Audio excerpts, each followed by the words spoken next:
Politics is not the demigod. You, the individual, you are the demigod, because it says what is governance? Of the people, for the people, by the people. The center is people. Devoid, creating an impression in the minds of people that politics is the apex and without politics there's no development. The arms of government has been structured in a way that you are not so superior. You are not so superior. You are not so superior. And the government is only the executive. If you come to the table of discussion with statements like without a political party, then I can't develop.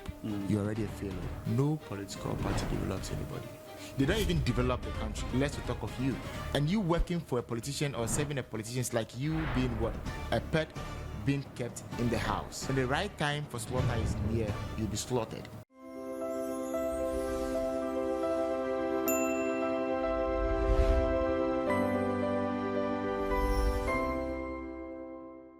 Thank you for joining us today. My name is Samuel, and this is Lead with Samuel podcast. Today we have in the studio a communication member of the National Democratic Congress and a communication specialist. We will be discussing issues around the political space and communication-related issues in the country and beyond. Thank you for joining us. Thank you for having me. Can you introduce yourself? Yeah, so I'm Clement Ashia. You should let them know that you're a good friend of mine and back in politics. YLP, yeah. So it's good to have me. Good day to our viewers wherever they find themselves. So I'm Clement Ashia. I'm a communications expert, like you said, and I'm also a member of the National Democratic Congress communications team, aspiring for my constituency as well. So yeah, and I'm an entrepreneur. Yeah. Thank you for joining us today. Thank you for having me. Yes, so as I mentioned earlier, you'll be having a very dynamic conversation today. Some of the issues that are facing our country, especially Ghana, when it comes to the communication aspects of politics in Ghana. For some time now, you all realize the kind of communication that our political parties are displaying, which is becoming a major concern of understanding politics and understanding how the youth can capitalize on political communication for developmental issues. I will first of all ask, what is your understanding of political communication? Okay, so let's start from the crust. So communication basically means exchanging information between two parties, two channels, two mediums. So you either give and receive. There is always a sender and a receiver. With politics is about exchanging of ideologies, sharing interest, and trying to win the attention of the populace or the masses, which we call the voter. So if you marry these two words, communication in politics simply means you trying to communicate with the masses for them to understand your ideology, your what we call manifesto, your intention about any demographic. It could be a constituency, it could be a region, or the country as a whole. So communication in politics simply means you trying to propagate a message to the audience, winning their attention so they can give you the nod to come exhibit or to manifest what you have within you. So that is the basics with communication in politics. As a young person aspiring to become a communication officer of a political party, I believe you've seen a couple of issues, and that's what is driving you towards aspiring for communication, especially when it comes to the political space. I have a question around what is your drive towards becoming an officer specializing in communication of a political party? Okay, so before I introduce myself, I left one important portfolio. I'm a Pan-African. So even before I delve into politics, I always look at Africa first. And I'm not the kind who would want to say I'm a politician. I'm not a politician. I'm a social activist. But then I found myself in a space where you can't properly dissolve your ideologies or dissolve your initiatives if you don't belong to any political circle. So the niche has been created in a way that you have to join that team, which is politics, so you can be able to propagate your message. It's quite unfortunate we are developing into an economy where politics is rather becoming the apex, and then we are leaving social intervention or social advocacy. Because what every political party does is to tell you that, okay, I'm going to do this for you so that it could economically improve your life, socially advance your life, and then self-worth build you as a person. If we are to put this on the table, for instance, if I want to go into politics, what exactly is my drive, like you asked? Why am I going there? Is that a get-rich-quick scheme? Is that a quid pro quo where you do me, I do you? Or it is you trying to change the lives of others around you? Because as a human being, I think we are not islands. So you'll be giving birth through somebody and you pass out through somebody. And that is one of the most significant considerations every human being needs to make. So if you chance yourself in a space where you've been given the nod or the opportunity to do something, you always bear in mind that you are serving people. You have to service. Life is about service. Politics has been tailored in a way that we are taking out the service aspect and we are seeking for entitlements and a way to be revered. So, back to your question. The only reason why I'm into politics is to advance my ideologies and philosophies, which I think I've already started. And okay, so I'm already a national communications team. Before vying for my constituency portfolio, actually, yes. And anytime I go on platforms, either radio or TV, I keep telling my co-panelists, either MPP, CPP, I let them know. Being patriotic has got nothing to do with you being political. You can be political, you can do everything in politics, but when we are advancing the country, put politics aside. It's okay to do politics when it is time for political activities.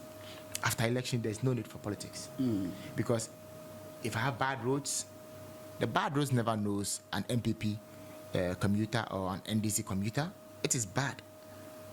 I sink in the same pothole you sink in. If there is no water, I'm struggling, you're struggling too. So, you see, it's quite unfortunate that the caveat for politics has been drawn in a way where it is rather segregating us from development rather than uniting us for development. And in my little way, I think we can all shine at the corners where we are independently. So I'm going into politics actively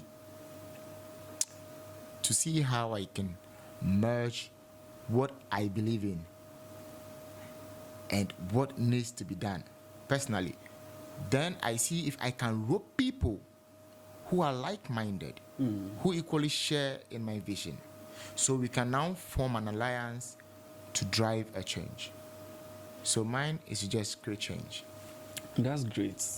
That's great. But in your submission, you make mention of being, before you can make change, you need to belong to a political party. I don't believe that, because development is development. And I don't think as a nation we should solely rely on politics for development.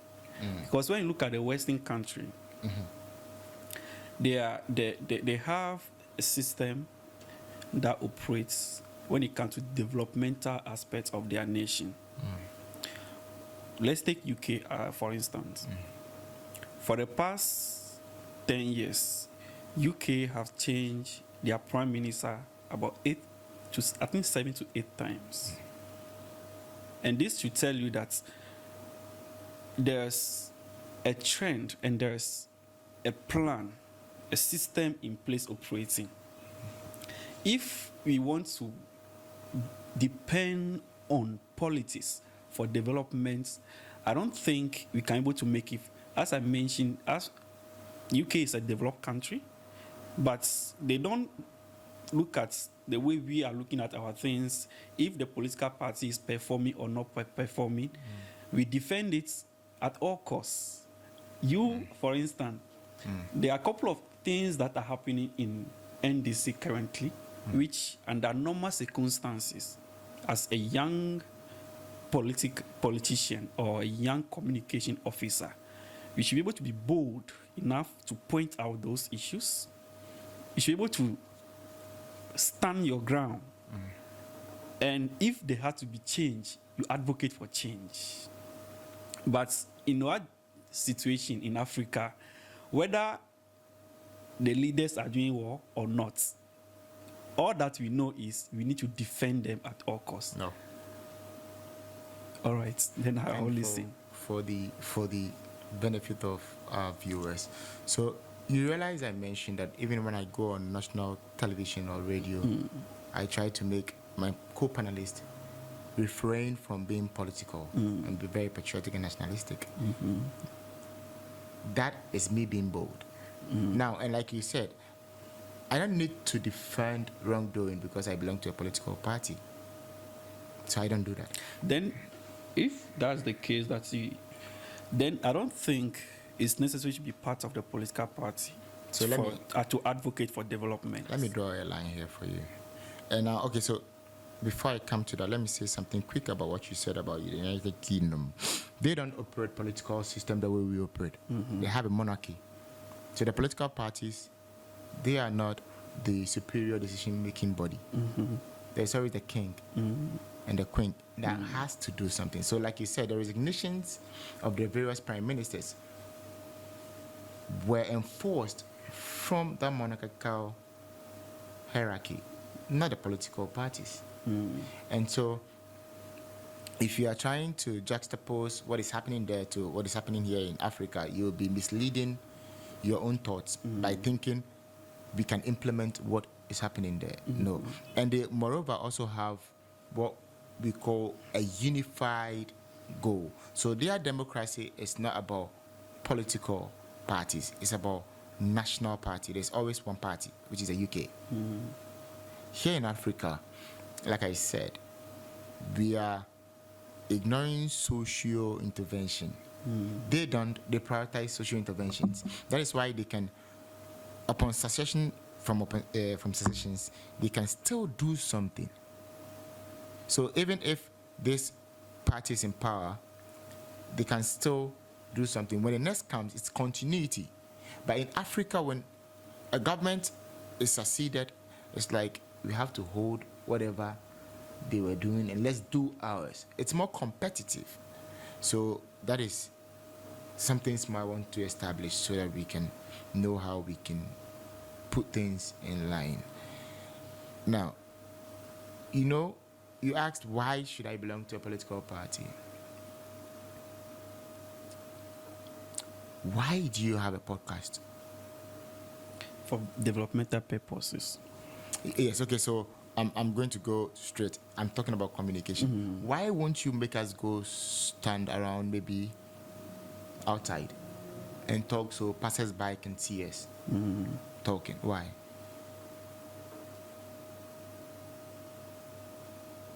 It's okay. This is the reason.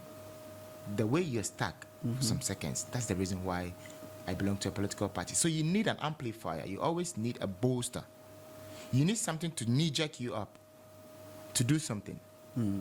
So a political party is an immediate avenue to progress. That doesn't mean I can't do it all alone. We have people who are doing amazing things. But because they are not given the podium to stand on, they are still doing things with a lot of energy and resources, but achieving little. So this has got nothing to do with whether you should do it or you can do it all by yourself. My brother, you can go with a pickaxe and go to the field and dig. You truly dig. Yeah. So let me put a question, because due to time, why do you choose the National Democratic Congress? Okay, so I choose social intervention and common ideology any given day. So let me intrigue you. I was once an MPP member. I was a delegate for the National New Patriotic Party. Yes, I was with them for some time. I was hoping to understand if whatever they were trying to project truly was substantive. Some of them were, but most of them weren't. Like, they didn't tarry with what I was expecting as a young person. Now, I made this change to join the new National Democratic Congress, and so far so good. I can say on authority that it's like I've gotten ears to listen to me now. And the most important thing is to you, because you are part of the NDC. Yes, joining them now, my contributions are properly aligned. So does it mean those that are in MPP, they don't have ears? People don't have ears to listen to them. So personally, so this is it. Personally, I wouldn't want it to sound as though the entire political party don't pay attention to the youth, but they do. But you see, like I said, if you don't have people who can rally with you on the same level of understanding, it would be very inconsistent with progress. What you need is, for instance, this podcast team you have. If your media people can't understand how to pan and monitor things, they will still be behind the cameras, but then there will be inconsistencies. So you would have to do things over and over and over again. Yeah. And motion is not progress. You can be moving in circles, but you're not progressing.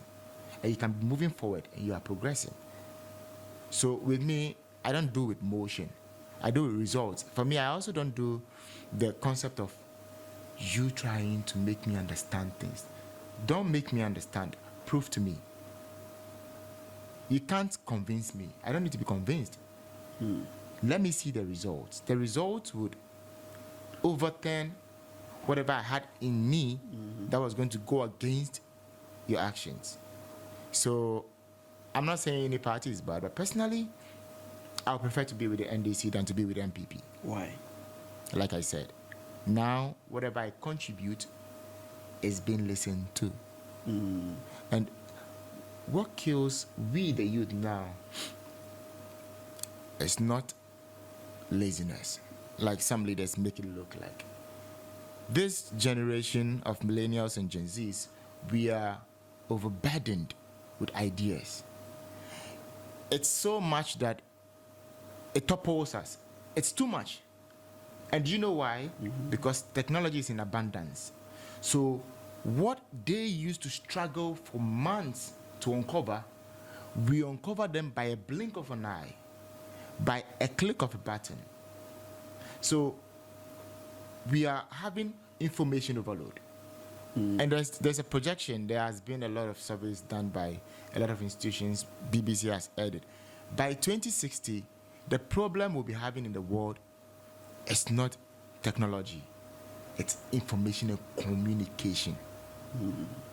Because there'll be so much information that we will not be able to even have what it takes to properly disseminate it, utilize it, and make sure it works well.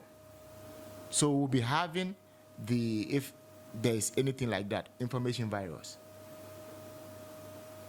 That is why currently we are having a lot of sensitization about misinformation, disinformation. Because it is rampant. Technologies, AI is doing a lot of things. The deepfakes, what have you, the tech malignings, and everything. So if you are a young person and you are by either default or by choice in a group where whatever comes in mind, you share it and it's ignored, it would either depress you or make you feel unworthy. So you might think you are crazy. You might think there's nothing good from me. Nothing good can come out of me. Meanwhile, you are not being given the opportunity to exhibit. So with me, I would prefer to go somewhere I will be given the opportunity to explore, so I can rediscover, discover, and then manifest. Okay. Yes. So, you are still around the conversation, which is communication, and especially political communication. In our current leadership or administration, we've realized there are a couple of things happening. Now, I think I was having a conversation with a couple of people, and I think I made a couple of points. When you look at when NDC was in opposition, the kind of communication that were passing on, a lot of issues, they were able to identify a lot of issues. Now they are in government. Those issues are still there. No one is facing them. Is it a case that when government or when a political party is in opposition, they see better, they understand better, they know the problem that the people are facing, but when they come to government, then there's different view? Now, I'm asking this question, you as a communicator, because most of these issues that we do listen to in the media, when it comes to manifesto, there are a couple of issues that they identify. And hi, I know you are enjoying this conversation. Kindly like, share, and subscribe to our page. Don't forget to leave your comment for us to know what you think. They promise they are going to solve those issues. Then after winning power, they get into government, and it's like it's just a political talk. As a communicator and as a young person advocating for betterment of the youths and better future of our nation and continent, what do you intend to do, or what do you think can be done to hold government accountable, not just on the basis of being part of the government and benefiting from government pockets, but as a young person have interest of the country at heart, that despite everything or all the benefits that you are getting from that particular government, you still have to stand your ground and identify problems that are facing the young people, problems that are facing the nation, and hold government accountable as being part of that particular government. What have you done about that so far? Okay, so I'll take it from the top. So you see, the scenario you cited is propaganda, where a political party is in a position and then they try to distract.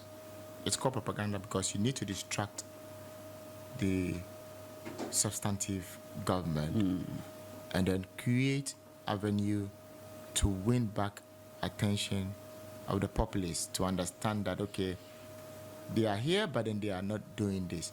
But it is also good for governance. That is why we have the judiciary, the executive, the legislature. So they will give you check and balances. Because if you sit quiet for a government to rule the economy, they'll be making decisions that are cruel to the citizens.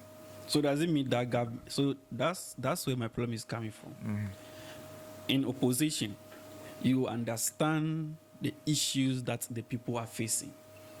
Now you are in government. You want someone to hold you, to push in a couple of issues before you can be able to face those issues that you personally been able to identify, and you see those issues before coming into government. Because if you are saying that it's propaganda and it's a way of putting checks and balance. I don't believe that. Because I should believe that a political party coming to tell me that if you vote for me, we are going to make this and that changes. We are going to better the life of the people. We are going to make people live better life. And only for them for me to vote for them to get into government. And if I go quiet without shouting, making noise, lie, or putting all kinds of information outside there, they will not be responsible. No. I think I should properly land so you understand. That's why I took it from the top. You were citing political parties in opposition attacking, and then when they assume office, they neglect. So I'm creating a distinction. Functions of governance are in many folds. Even the administrating structure of governance or political parties, they are not in the same pattern as the public assumes it to be. That is why we have ad hoc committees that has representation from all parties in parliament. So you think the government works in isolation? No. The decision-making engine room comprises of both parties. But you see, most of the youth are oblivious of how politics is being administered. So they tend to accept what media projections give them. That is where the problem you are citing comes from. Now, with every tenure, which is 4 years, now it's being worked on, so it could be 5 years. With every tenure, the most unfortunate thing is every government has only 2.5 years. Because within the first year is where you are building your government, making appointments and establishing structures to rule. The second year, you are getting balanced with your GDP monitoring, and you are trying to establish how you want your economy to strongly move. And then when you kickstart, you are thinking of the subsequent elections ahead of you. Now, we have duration for every project. You think every policy or every manifesto promises can be tackled? No, that is why every political party will ask for 8 years. I am still young. If you ask me, I'll be like, okay, the interim 4-year duration is not okay. Can we span it to like 8 years completely so that when a government assumes power, they have full 8 years to perform? So if you can't still significantly implement every initiative and policy you promised the citizenry, then truly you don't deserve to even be given an opportunity again. But you see, that even is too burdensome. What we need as a country is a nationalistic idea, a nationalistic manuscript to develop the country.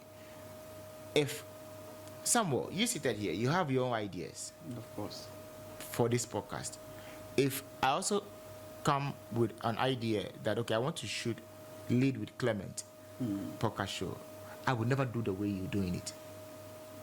But it's still a podcast intended to what? Unearth people's understandings to leadership and how we can transform and make progressive choices in future. But it will still be very, very, very peculiar. We can't have the same ideologies. So, you see, you don't need to focus. For me, I always tell people, you don't need to focus on what is going on. Focus on what has to go on. When you focus your energy on what has to go on, that is where you are able to properly differentiate between the distraction and where the focus has to be. We, the youth of today, we have a mind of our own because we have abundance of information, but we are abusing it. Now, RTI was passed somewhere 3 years ago. I bet you most youth are not even interested in it.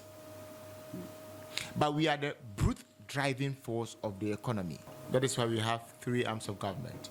You see, and like I rightly said earlier on about the RTI and how the youth can actively demand accountability. You see, we've made politics the demigod. That is where the problem is. Politics is not the demigod.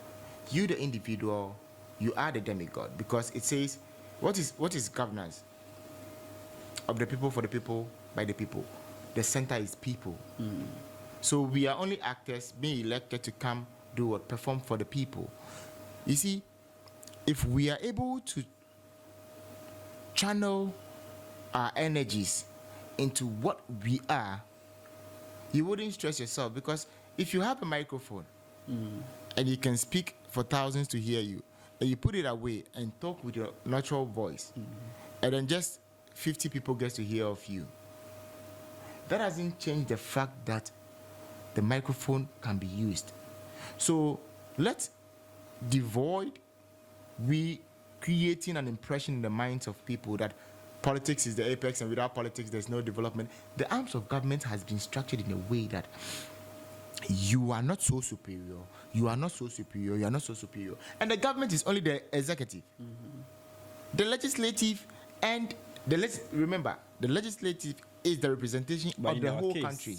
But in our case, especially in Africa, the executive had the upper hand. No. It's about time we, the youth, create this information. We re-echo it into the heads of our leaders. Our former president can never come to Ghana as a president again. His Excellency Leonardo Danko Akufo-Addo. He will always be an ex. The kind of power he possessed, he would never possess it again. When the 4-year period of His Excellency John Dramani Mahama expires, he can never come to Ghana claiming he's the president again. He will be what? The ex. What are we doing? I can never be an ex-voter. Have you ever heard of an ex-voter? Unless I'm dead. Yeah. Until I die, my power, my tomb remains. We've had cases where people were wheeled from hospitals to just go cast their votes. That shows us the power of our tomb. But how are we properly tailoring that power into something that will inure to our benefit or our collective interest? So, like you keep saying, I would not, how do you call it, repost any power in any political leader. No. I would entrust that power in you, but I'll also make you understand that it is too transient that if you don't take good care of it, I will take it away from you. Now, let me answer the previous question you asked about developing the people through politics. You see, if you come to the table of discussion with statements like, without a political party, then I can't develop. You're already a failure. Let me be very blunt here. No political party develops anybody. Should I say it again? Oh, yes. No political party develops anybody. They don't even develop the country. Let's talk of you. Now, the former, he's still an MP, the former Minister of Information, Kojo Nkrumah, once publicly said, politicians only work for what? Their interest. And you working for a politician or serving a politician is like you being what? A pet being kept in the house. When the right time for slaughter is near, you'll be slaughtered. So why would you even go into politics thinking that a politician is going to make you better? That is the most weakest and irresponsible thought to ever cross any young person's mind. So should we believe that politics is not the result or the answer that you are looking for when it comes to development of our nation? Yes. So what should be the, like I said, nationalistic agenda? You see, do you know the reason why the political parties can't properly assimilate their policies, interventions, and everything for the country? No, let me. They are not getting the right instruments to demand accountability. Yeah. That brings me to the question: where young person who disagree with the government of the day policies, what are some of the channels, the appropriate channel to use to communicate your grievances for your voice to be heard? The most powerful tool we have now is a digital space. This is that is sorry. This is interesting. Now, for the past months, I think a couple of people have used the digital space, and majority of them ended up in the police cell, in courts. Really? Oh yes. And I'm still here. Oh yes. Yes. So that's coming to leaving the conversation for the day, where we look at the political communication. I feel in Ghana we believe political communication is insult Do you know what they are the doing? other not party communicating.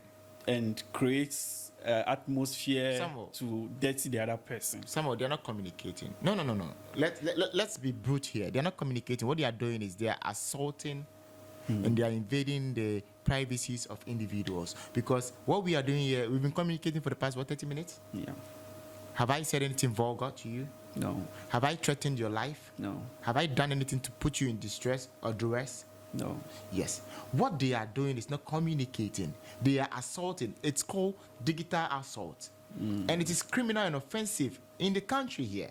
So what will you suggest? What are the appropriate way to communicate these issues using the digital space? What we are doing, the initiative you have here is so awesome.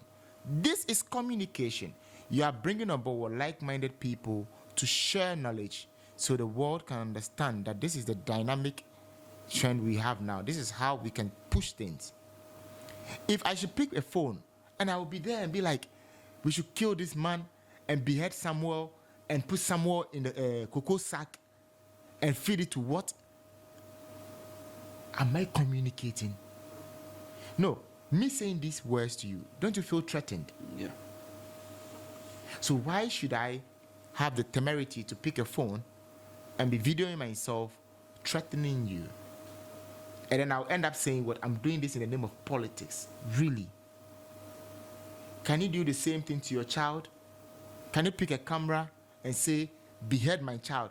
Can you say, public, behead my daughter, behead my son, and feed his meat or her meat to what and what? Can you do that to yourself? I don't think so. Yet you have the effrontery to do that to a whole president, a whole man who is a father and a grandfather. But this is where the problem is. I think it has been established. Nothing has been established. That's like it's something that nothing has been established.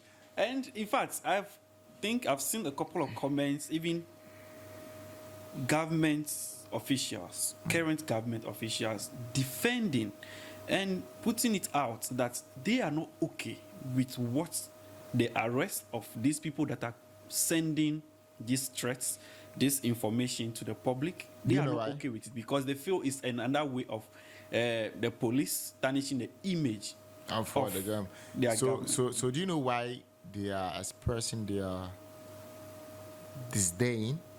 It's not about what is happening. It's about how it is happening. There are two different things. What is happening is right, but how it is happening is wrong. Okay. Because it looks like it is more like a Rambo style arrest. You know, it goes beyond the arrest. They are arraigned before courts and fined. It's like a Rambo style. And that is why the tribunals has been introduced.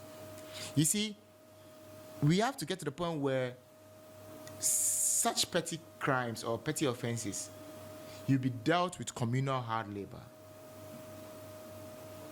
You don't need to be arrested. Okay. No, but it still come back to the same thing. You need to be arrested before you have to still be taken to court, because that's our legal system. Our legal system does not give anyone the right to arrest, just take someone, say because you say this and that, go and do this. They'll still have to go to court. They have to still no. We have what we call community arrest. A community can arrest you. Now, before I even come to this, back in the days, when we had our royals or our kingships and dynasties, do you know if there are certain offenses that will lead to you being banished? Of course. There are certain offenses that leads to you being asked to do a lot of things, being fined and all those things. Yeah. Let's morph it into politics. Let's descend and break it down to tribunals. Instead of you saying, okay, I think we still have it. These sermons. Sometimes somebody will summon you to the chief's palace that you said this about me. I didn't like it. I feel threatened. You'll be summoned, right? And you'll be fined and you pay penalties and all those things. All I'm saying is, what is happening is okay, but the mode of which it is being perpetrated is where the problem is. So tribunals will help you minimize the loudness, but you still feel the heat and pain. Unless it is of that magnitude where you have to go to the court and ask, because you see, what we are doing is we are overburdening our judges. There are very imperative cases that needs to be handled. Yet you come because I insulted you.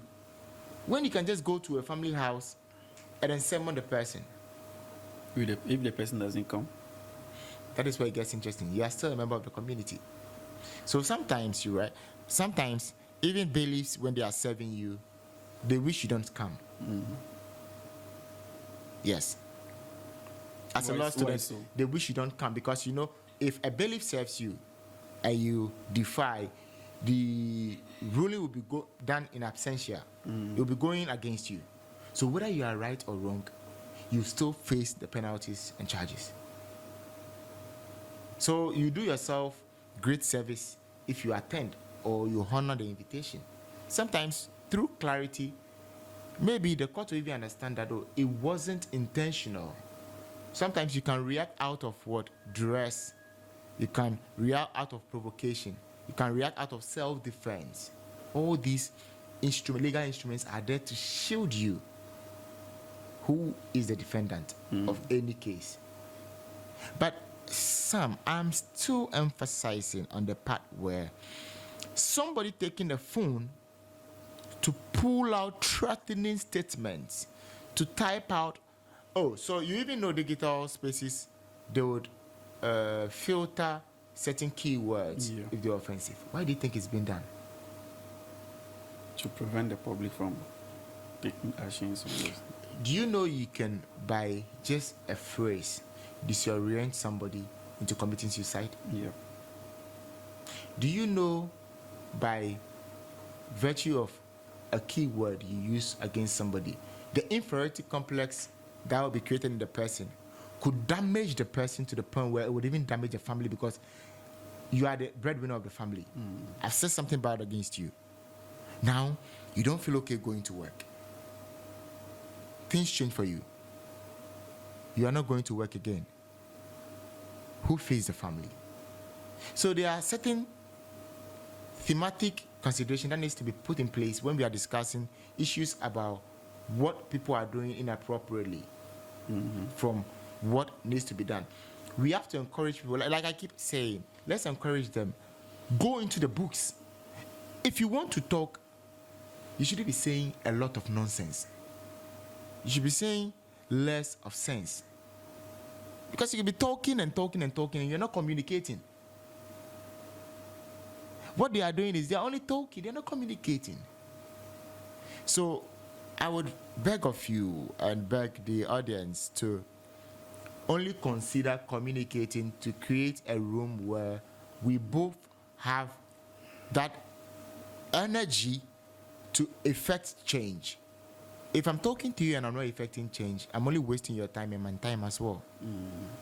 So please, what they are doing is not communication. They are assaulting and bullying, cyberbullying. They are bullying others. And it's not acceptable, not only in Africa or Ghana, it's not acceptable everywhere. In China, there are certain offenses that will be leading to like life sentences or even to death. You can't do it. Can you say that North Korean President Kim Jong-un should be what? Beheaded? Yeah. So thank you. I think this has been a very informational.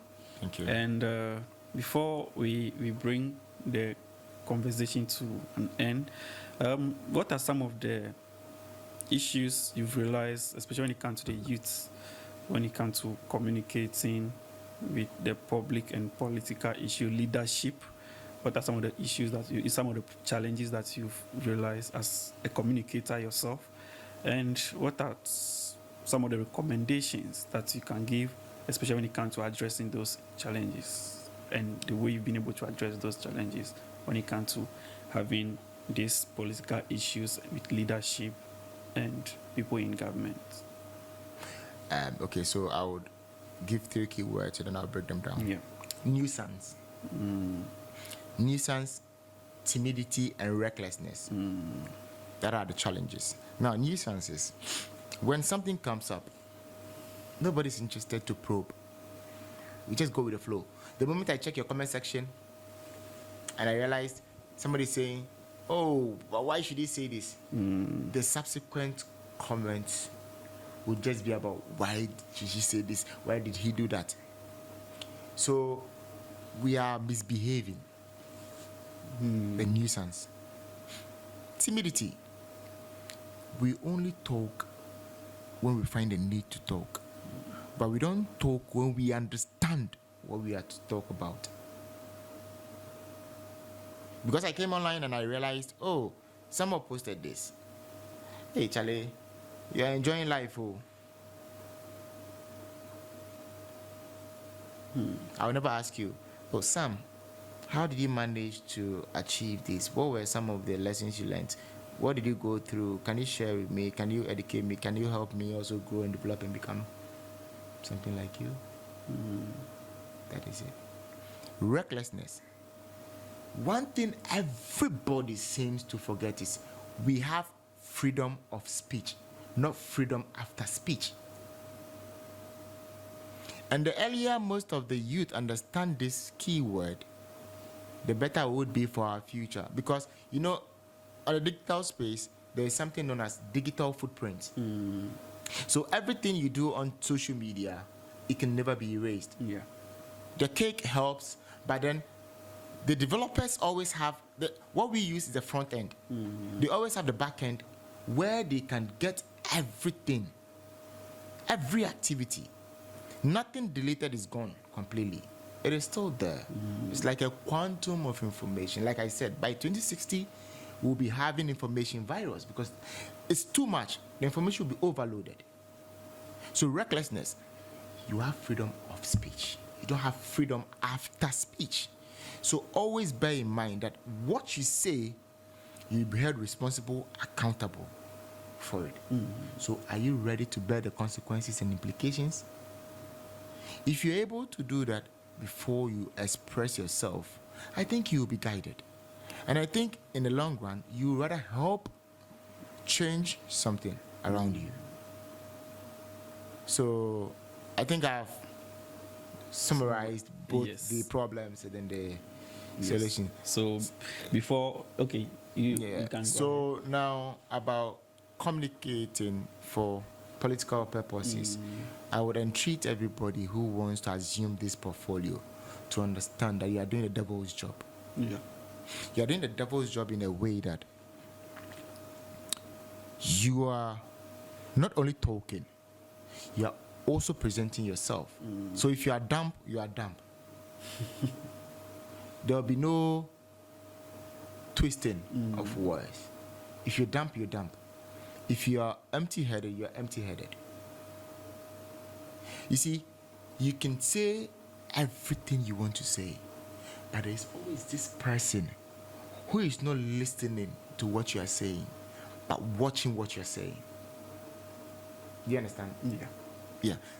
When I'm talking, you can be listening to me, but there'll be somebody who will not be listening to me alone, will be finding out what I'm saying. Yeah. So you should be concerned as a communicator. Don't be happy to be known or tagged as, oh, you talk for this person, you do PRO for this. You should be scared because you are the face of that institution. And trust me, your life is at stake.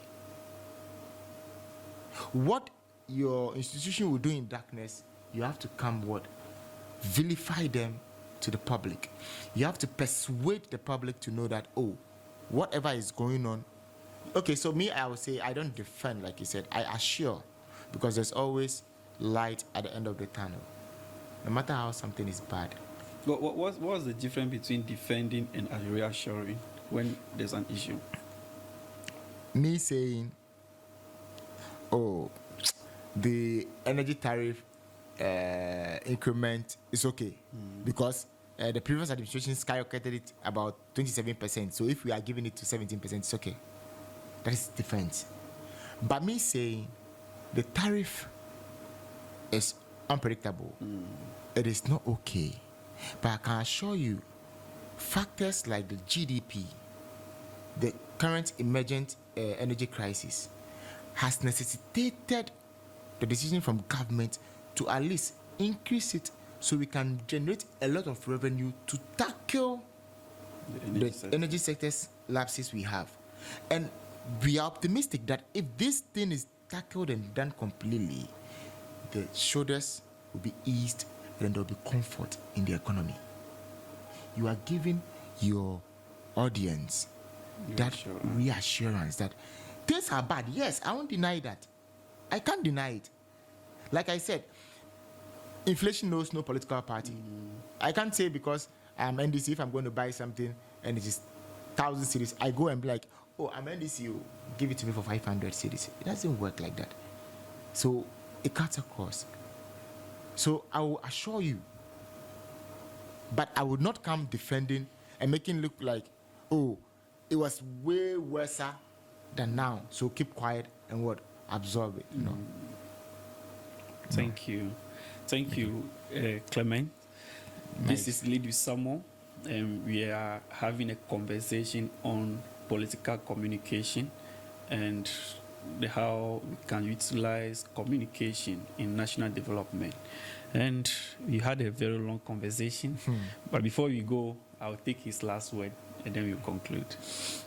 So I have this basic philosophy: learn something about everything or learn everything about something in life. The school of thought for learning and self-development is you should learn something about everything, so it'll be multifaceted. Or you learn something. You learn everything about something. So it's learn something about everything or everything about something. And I choose to learn something about everything. Okay. So it would make me more diverse. So I can touch on every aspect in life. What I would say to the youth is try and learn something about everything. Don't seek perfection. Work towards perfection, but don't seek it. You can't be perfect. You shouldn't be perfect. Yeah. So I would encourage the youth out there not to give up and be optimistic. Everything is possible. The only impossibility is in the mind of the person claiming it is impossible, because whatever you think is impossible is already happening somewhere you have no idea about. So learn something about everything, be optimistic, and work hard. Thank you. Thank you. And before you go, we had a brief conversation, and it's on political communication. And before you go, I just want to say that we have to understand that communication is beyond shouting and insulting others. And especially when it comes to politics, it's about sharing ideas and trying to hold the governments of the day accountable. So at the process of holding the government accountable, you need to be able to communicate respectfully, not to offend the other person. If not, your communication will become a problem. Yeah. And whatever you are trying to communicate, nobody's going to listen to you. So as a young person or as a leader, trying to make sure that people listen to you, people try to make changes and advocate for national development. One thing that you have to always look out for is to be able to communicate and communicate effectively, communicate to solve issues, communicate to hold government accountable, not just to make noise and create more issues in the society. Because all those that are coming online, utilizing the digital space to insult, and they are rather creating more issues.